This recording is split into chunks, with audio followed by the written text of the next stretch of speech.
ప్రజలు అర్థం చేసుకోండి. ఏ విధంగా ఈ పరిపాలన సాగుతూ ఉన్నదో అర్థం చేసుకోవాల్సినటువంటి అవసరం ఉన్నది. ఇక్కడ మేము పరిపాలన చేశాం, మంత్రులుగా చేశాం. మీ అందరికీ గుర్తుండే ఉంటుంది. సంవత్సరం క్రితం దాకా ఇక్కడ మంత్రిగా వ్యవహరించాను. ఇవాళ సత్తెనపల్లిలో రాజకీయం ఎలా ఉందో నేను ప్రత్యేకంగా మీకు చెప్పాల్సిన అవసరం లేదు. ఇవాళ ఎవరండి ఇక్కడ శాసనసభ్యులు? శాసనసభ్యులుగా ఉన్నాయని ఎక్కడున్నాడు?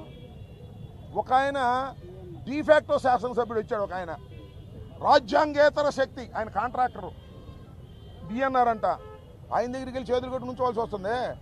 ఓట్లు వేసిందేమో ఎమ్మెల్యే గారికి, మీరు వెళ్ళి చేతులు కట్టుకు నుంచున్నదేమో ఆ కాంట్రాక్టర్ దగ్గర. ఏందే నాకు అర్థం కాలేదు.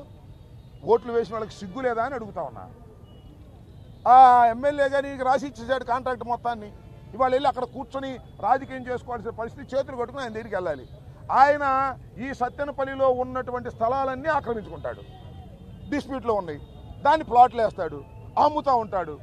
ఈ విధమైనటువంటి కార్యక్రమాలు ఇక్కడ జరుగుతూ ఉన్నాయి. లిక్కర్ స్కామ్ అంటున్నారు కదా. నేను ఒకటి మనవి చేస్తున్నా.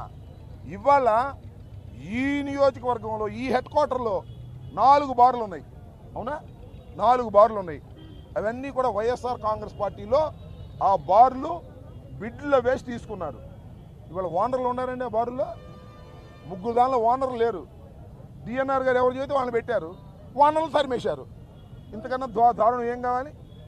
అసలు నేను మనవి చేస్తున్నా, అసలు వైఎస్ఆర్ కాంగ్రెస్ పార్టీ అధికారంలో ఉన్నప్పుడు, మేము మంత్రులుగా ఉన్నప్పుడు బెల్ట్ షాపులు ఉన్నాయా అని అడుగుతా ఉన్నా.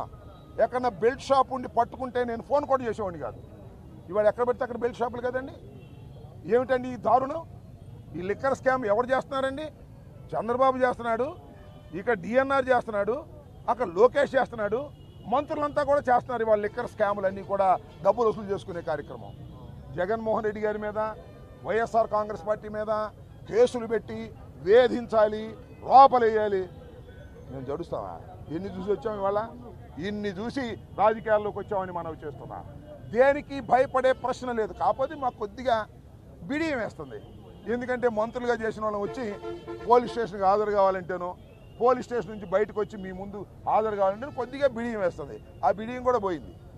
ఇంకా రెడీగా ఉన్నాం దేనికైనా. Central jail పంపుతారా? పంపరు, రెడీగా ఉన్నాం. కోర్టుకు పిలుస్తారా? రెడీగా ఉన్నాం. దేనికైనా సిద్ధపడి రాజకీయాలు చేయడానికి సిద్ధంగా ఉన్నాం.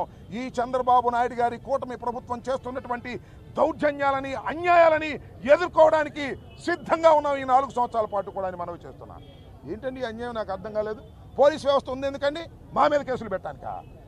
మాజీ ఎమ్మెల్యేల మీద కేసులు పెట్టడానికా? మాజీ మంత్రుల మీద కేసులు పెట్టడానికా? వైఎస్ఆర్ కాంగ్రెస్ పార్టీ మీద కేసులు పెట్టడానికా? పెట్టండి అయ్యా. దోపిడీదారుల మీద పెట్టండి, రౌడీల మీద పెట్టండి, దొంగల మీద పెట్టండి, సంఘ విద్రోహ శక్తుల మీద పెట్టండి. మేము సంఘ విద్రోహ శక్తులు అని అడుగుతా ఉన్నా. మేము సంఘ విద్రోహ శక్తులు కాదు, ప్రజాసేవ చేయడానికి రాజకీయాల్లో వచ్చాం, ఎన్నిక కాబడ్డాం, మంత్రులుగా చేశాం.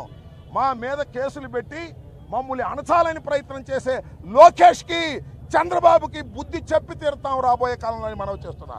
ఎంతసేపు పట్టిద్దండి? కాలం గిర్రని తిరిగి వచ్చేసింది. 1 సంవత్సరం అయిపోయింది, ఇక 3 సంవత్సరాలేగా, మధ్యలో ఇంకో సంవత్సరం ఎలక్షన్లేగా. కాబట్టి కాలం గిర్రన తిరిగి వస్తుంది. ఇవాళ చంద్రబాబు నాయుడు గారు కూటమి ప్రభుత్వం చేస్తున్నటువంటి ఒక అన్యాయమైనటువంటి పరిపాలన, ఇది పోలీసు పరిపాలన, ఇది మిలిటరీ పరిపాలన లాగా ఉంది తప్ప మరొకటి కాదు. వీటన్నిటినీ ధైర్యంగా ఎదుర్కొంటామని కూడా మనవి చేస్తున్నా. రెంటపాళ్ళ జగన్మోహన్ రెడ్డి గారు వస్తే ఇన్ని 100 మంది మీద కేసు పెడతారని నాకు అర్థం కాలేదు. రెడీగా ఉన్నాం మేము, ప్రతి వాయిదాకు వస్తాం. సత్తెనపల్లి మీ అందరికీ అండగా ఉంటాం.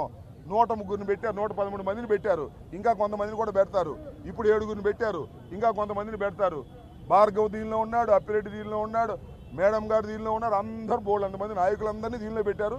రోజు వాయిదాకి వస్తాం, మిమ్మల్ని అందరినీ కలుసుకుంటాం, మీకు ధైర్యం చెబుతాం. మీరు మాకు ధైర్యం, మేము మీకు ధైర్యం. కలిసికట్టుగా ముందుకు వెళదాం. ఈ దుష్ట పరిపాలన అంతం చేసేందుకు ఇవాళ నుంచి సమిష్టిగా కృషి చేద్దామని ఈ సందర్భంగా నేను చెప్పదలుచుకున్నాను.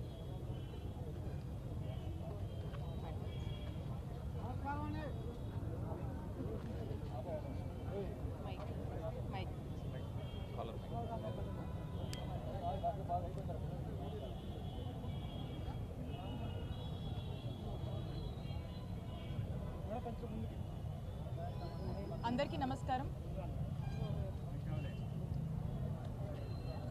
4వ తారీఖు మా నాయకుడు జగన్మోహన్ రెడ్డి గారు పల్నాడు జిల్లా సత్తెనపల్లి నియోజకవర్గం రెంటపల్ల గ్రామానికి